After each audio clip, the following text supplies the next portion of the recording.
बिस्मिल्लाहिर्रहमानिर्रहीम। अस्सलाम वालेकुम माय यूट्यूबर फैमिली, कैसे हैं आप सब। उम्मीद करती हूँ आप सब ठीक ठाक होंगे और अल्लाह के फजल करम से मैं भी बिल्कुल ठीक ठाक हूँ। और उस उर्स इन द किचन में जो मैं आज रेसिपी आपके साथ शेयर कर रही हूँ वो है बकरीद स्पेशल रेसिपी स्टू की। बहुत ज़बरदस्त ये रेसिपी, आप ज़रूर ट्राई कीजिएगा। और चैनल पर नए हैं तो चैनल को सब्सक्राइब करना ना भूलें, इससे हमारी हौसला अफजाई होती है जब हमारे सब्सक्राइबर बढ़ते हैं।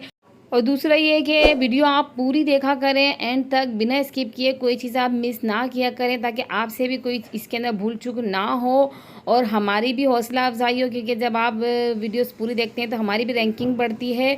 तो चलें रेसिपी हम स्टार्ट करते हैं। तो ये हमने पतीला लिया है और मैं सरसों का तेल का इस्तेमाल करूँगी। तो सरसों का तेल मैंने ले लिया है, तकरीबन ये 1 कप के करीब मैंने तेल लिया है। और अब इसके अंदर मैंने ये 4 बड़े साइज़ की प्याज ली थी, उसको मैंने कट कर लिया है। थोड़ा मोटा मोटा ही कट किया है, बहुत बारीक नहीं किया है। तो ये इसके अंदर हल्का सा फ्राई करेंगे, हमने इसको कोई कलर नहीं देना, ना हमने कुछ इसको ज़्यादा फ्राई करना है। हमने सिर्फ इसको 2 से 3 मिनट तक हमने इसको फ्राई किया ताकि इसकी अच्छी सी खुशबू आए। और ये देख सकते हैं मैंने गोश्त हड्डी वाला और थोड़ा चिकना गोश्त लिया है, इसमें नल्ली भी है। इसका बहुत अच्छा टेस्ट आता है जब ये पकता है ना इसके साथ, हड्डियों के साथ, तो बहुत अच्छा टेस्ट आता है। लहसन के मैंने तकरीबन 12 से 13 जवे ले लिए थे, उसको मैंने कट किया है। और 1.5 इंच का अदरक का टुकड़ा लिया, वो इसके अंदर एक डाल दिया है कट करके। आप देख सकते हैं ये इससे बहुत अच्छा जायका आता है। एक तो स्मेल गोश्त की दूर होती है, जब इस तरीके से आप डालते हैं ना तो एक अलग ही टेस्ट आता है। क्योंकि जब आप पीस के या कूट के डालते हैं उसका एक अलग होता है। तो इसके अंदर मैंने ज़ीरा डाल दिया है, आधा खाने का चम्मच। काली मिर्चें ली हैं मैंने 15 से 20 अदद, लौंगे ले लिए 7 से 8 अदद। और अब इसके अंदर मैंने 3 बड़ी इलायची और ये 4 मैंने दालचीनी के टुकड़े लिए हैं, तकरीबन 1 से 1.5 इंच के लिए लिए हैं। 3 ये तेज़पात डाल दिए हैं इसके अंदर। सारे इसके अंदर खड़े मसाले डाल देंगे। और ये 12 से 15 मैंने साबुत लाल गोल वाली मिर्चें जो होती है ना वो डाल दी हैं। हल्दी डालेंगे तकरीबन 1 चाय के चम्मच के करीब, ताकि अच्छा सा कलर आए उसका। और नमक टेस्ट के हिसाब से इसके अंदर शामिल कर देंगे और इसको अच्छे से अब हम मिक्स करेंगे। खड़े मसाले इसके अंदर बहुत अच्छा जायका देते हैं और ये खड़े मसालों के साथ जब पकता है ना तो सारे मसालों का फ्लेवर जो निकल के आता है ना वो बहुत ही ज़बरदस्त लगता है। तो अच्छी तरीके से हमने इसको मिक्स कर लिया है। गोश्त को भी हमने अच्छे से भून लिया था। अब इसके अंदर हम टमाटर डालेंगे। ये 4 मैंने बड़े साइज़ के टमाटर लिए हैं, ये डाल देंगे। ये अच्छी है इसके अंदर, इसका जो मसाला है ये अच्छा बनेगा इससे। तो ये सारे टमाटर डाल दिए मैंने और अच्छी तरीके से मिक्स किया। अब हम इसके अंदर पानी डालेंगे। तो पानी हमने गोश्त के हिसाब से डालना है, ये बीफ का बन रहा है तो इसके हिसाब से मैंने इसके अंदर पानी डालना है। तकरीबन ये 1 से 1.5 गिलास पानी इसके अंदर जाएगा। गोश्त मेरा तकरीबन 1.5 किलो था और हड्डियाँ थोड़ी मेरी एक्स्ट्रा थी इसके साथ।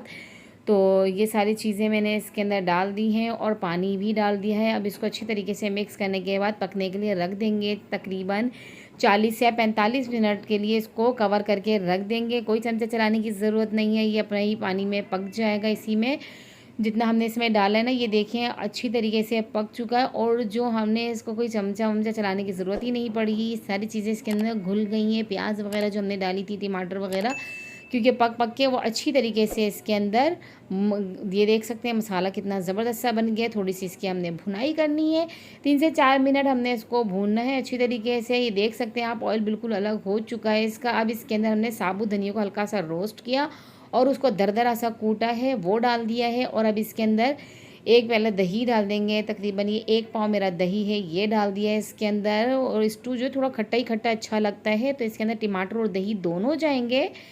तो ये डालने के बाद अच्छे से हम इसको मिक्स करेंगे, दही ना फटे और न इसका ख्याल रखा करें, वरना फिर वो दही के फट जाता है ना तो वो अच्छा टेस्ट नहीं आता। और दूसरा ये कि वो सालन का रंगत भी अच्छी नहीं लगती है। हरी मिर्चें डाल दी है मैंने, 7 से 8 बड़ी वाली हरी मिर्चें कट करके डाल दी हैं, आप चाहें तो साबुत भी रख सकते हैं।